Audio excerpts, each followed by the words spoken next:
John G. Coetzee, in his essay Chinatown and Generic Transformation in Recent American Films, outlines the supposed end of a genre and how it changes to fit the death of a genre itself, becoming possibly even revitalized.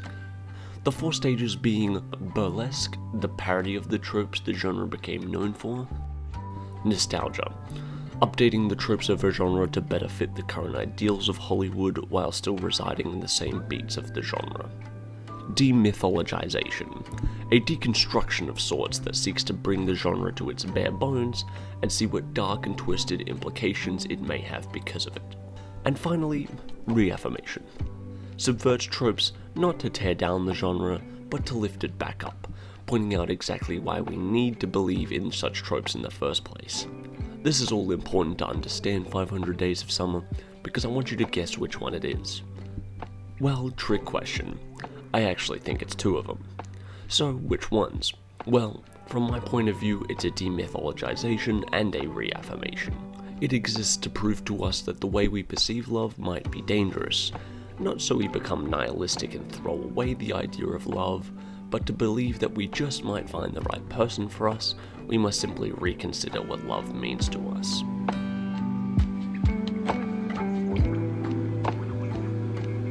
By the way, spoilers. Watch the movie, it's great, and then maybe come back. If you want. Cheers. Tom's story is one of a tragedy. At the beginning of the film, the narrator iterates that Tom is obsessed with the idea of love.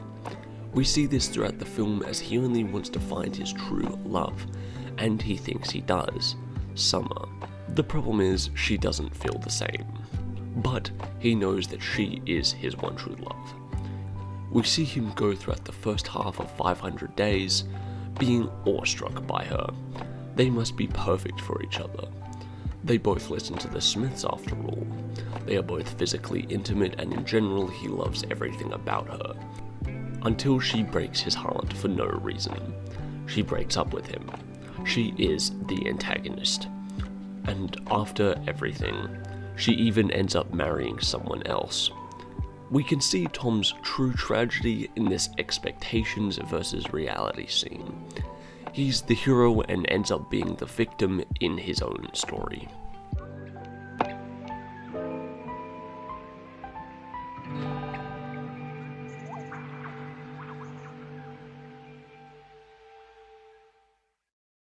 Now, if you called me out on my bullshit halfway through that paragraph, I commend you, because most of it was bullshit.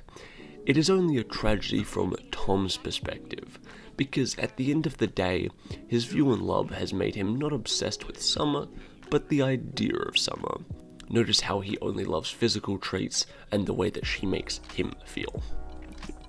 Because the movie is from Tom's perspective, not once do we see or hear what Summer is interested in. Summer validates his interests.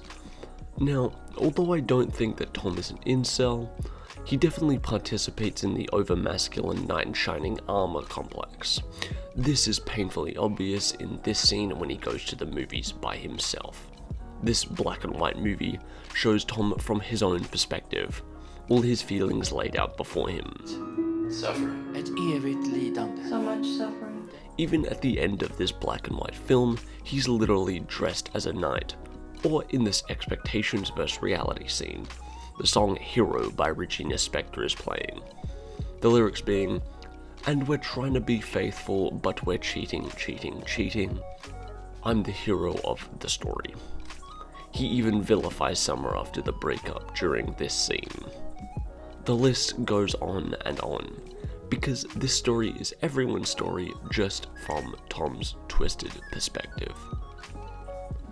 Tom even points to the root cause of this behavior, and I cannot help but agree with him. This is even proven by the narrator that shows that the music and movies he listened to at a young age were why he formed this perception of love. Tom's story is the demythologization. It takes the tropes of the classic romance movies and shows how harmful they are when unchecked. Because at the end of the day, Tom's story is tragic. Not because of his beloved stabbing him in the back, but because he accidentally twisted his view of love so much that he thought she did.